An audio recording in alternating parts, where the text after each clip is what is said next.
Hello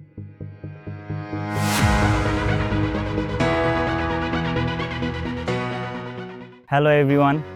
so আমরা দেখতে দেখতে চলে আসলাম বান্দরবনের নীলগিরিতে। আমরা কোথায় আসছি?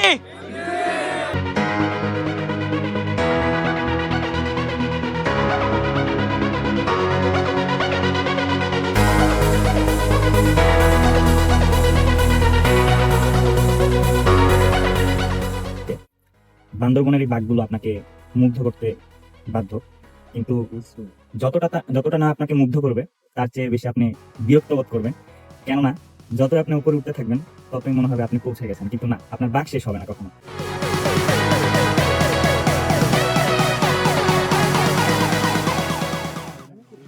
অনুভূতি অত্যন্ত সুন্দর। আমরা অত্যন্ত সুন্দরভাবে এখানে আসতে পেরেছি, এটাই সর্বপ্রথম কথা। এবং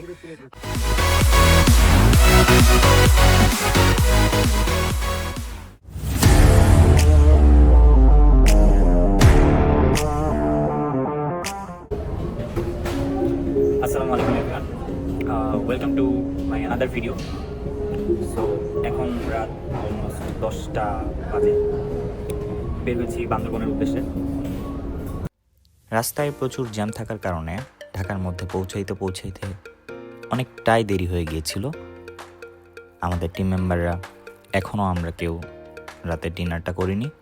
সো একটা সুইটেবল প্লেস দেখে আমরা রাতের ডিনারটা করে নিই।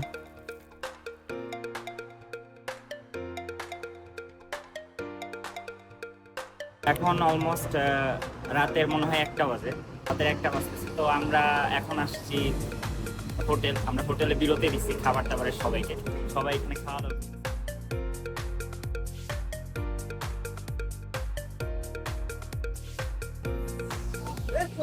খাওয়া দাওয়া শেষে এখন সবাই রওনা দিচ্ছে।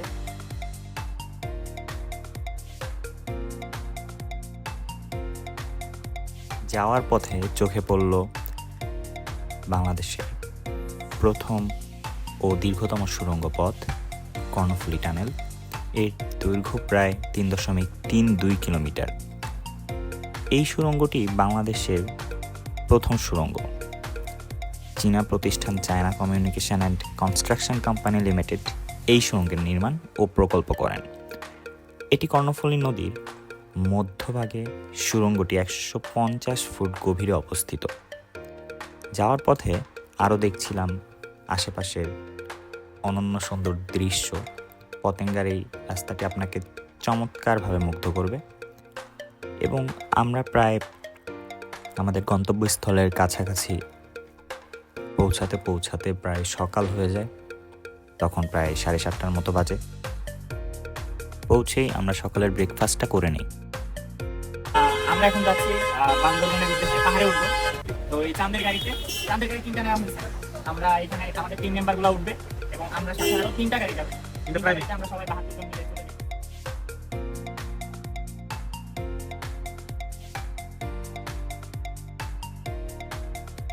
আমাদের টিম মেম্বাররা অলরেডি গাড়িতে উঠে গেছে।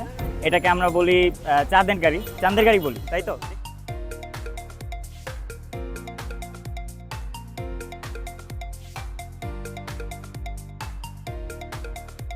নীলগিরিকে বলা হয় বাংলাদেশের দার্জিলিং। পাহাড়টি বান্দরবন জেলা সদর থেকে প্রায় 50 কিলোমিটার দূরে। পাহাড়টি 2200 ফুট উঁচুতে। এই সামনে পেয়েছিলাম আমরা Titanic view point. Titanic view পয়েন্টটা অত্যন্ত চমৎকার। এখান থেকে পুরো বান্দরবনকে অত্যন্ত সুন্দর লাগে।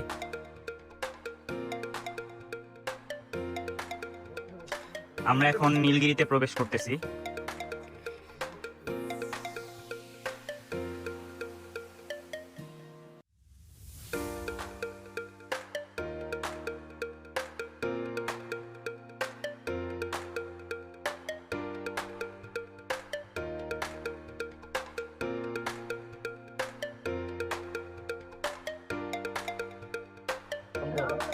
তো অবশেষে আমরা বান্দরবনের নীলগিরিতে অবস্থান করছি এখন। আপনারা পিছিয়ে আমার যে ভিউ দেখতে পাচ্ছেন, আমরা এখন নীলগিরিতে আছি। আমাদের পুরো টিম মিলে চোখ জোড়ানো একটা পরিবেশ। আপনারা মনোমুগ্ধকর এই পরিবেশটা দেখতে পাচ্ছেন, অনেক সুন্দর। আমাদের টিম মেম্বাররা সবাই এদিকে যে যার মতো ছবি তুলতেছে। আমরা যদি একটু দেখাই, এই পাশে যে ভিউটা আপনারা দেখবেন সেটা হচ্ছে আমাদের হেলিপ্যাড। এখানে থেকে পুরো ভিউটা দেখা যায় সুন্দরভাবে। পাহাড় কোথায় মনকে প্রশান্তি দেয়। পাহাড়ে আসলে মনে হয় আকাশ ছুঁয়ে যাওয়া একটা ভাব। যত উপরে উঠি মনে হয় যে আকাশ ছুঁয়ে যাচ্ছে। আমাদের টিম মেম্বাররা সবাই আমরা একসাথে ছবি উঠাবো, সবাই এক জায়গায় আমরা সবাইকে একসাথে করতেছি।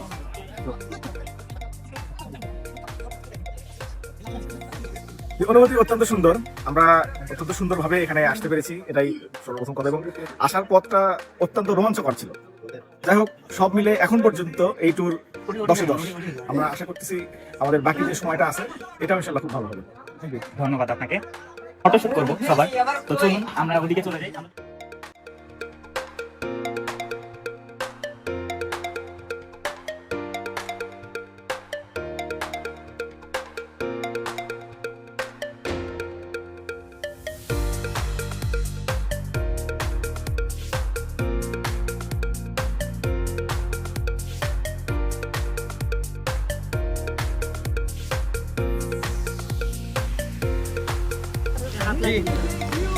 আমরা কোথায় আসছি?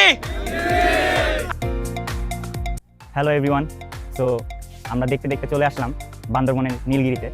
আসলে প্রকৃতি যে এত সুন্দর, প্রকৃতির কাছে না আসলে কখনো বোঝাই যায় না। পাহাড় আমাকে বড় বড় মতোই মুগ্ধ করে। সো আমরা আরও কয়েকটা জায়গায় ঘুরবো। আমরা এখন আছি, এটা বান্দরবনের হেলিপ্যাড যেই প্লেসটা, এখানে আমরা এরপর হয়তো যাবো রাঙ্গামাটিতে। রাঙ্গামাটি যাওয়ার পরে তারপর ওখান থেকে আমরা নাইট করব এবং পরের দিন ওখান থেকে আমরা ব্যাক করবো। সো দেখতে থাকুন, আমাদের সাথে থাকুন। সো আমাদের নীলগিরি ঘোরাফেরা শেষ, আমরা এখন ব্যাক করতেছি। আমরা এখন যাব রাঙ্গামাটি। বান্দরবনে এত বাঘ ঘুরে ঘুরে উপরে উঠতে হয়, খুবই কষ্টদায়ক। বাট যখন আপনি উপরে উঠবেন তখন খুবই ভালো লাগবে আশেপাশের এই অপরূপ পরিবেশ দেখে। সো ধন্যবাদ, আবার আসবো ইনশাল্লাহ। কবে আসবো সেটা বলতে পারতেছি না।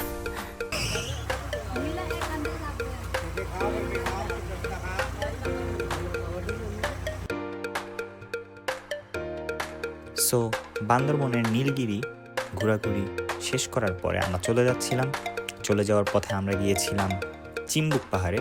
চিম্বুক পাহাড় থেকে অসাধারণ কিছু সুন্দর দৃশ্য দেখা যায়। চলুন আমরা সেসব অসাধারণ দৃশ্যগুলো দেখতে দেখতে আজকের ভিডিওগুলো শেষ করি। 2 দিনের ভ্রমণ যাত্রায় আজকে ছিল আমাদের প্রথম দিন, দ্বিতীয় দিনে দেখা হবে রাঙ্গামাটিতে। সো সে পর্যন্ত অপেক্ষা করুন। ধন্যবাদ সবাইকে।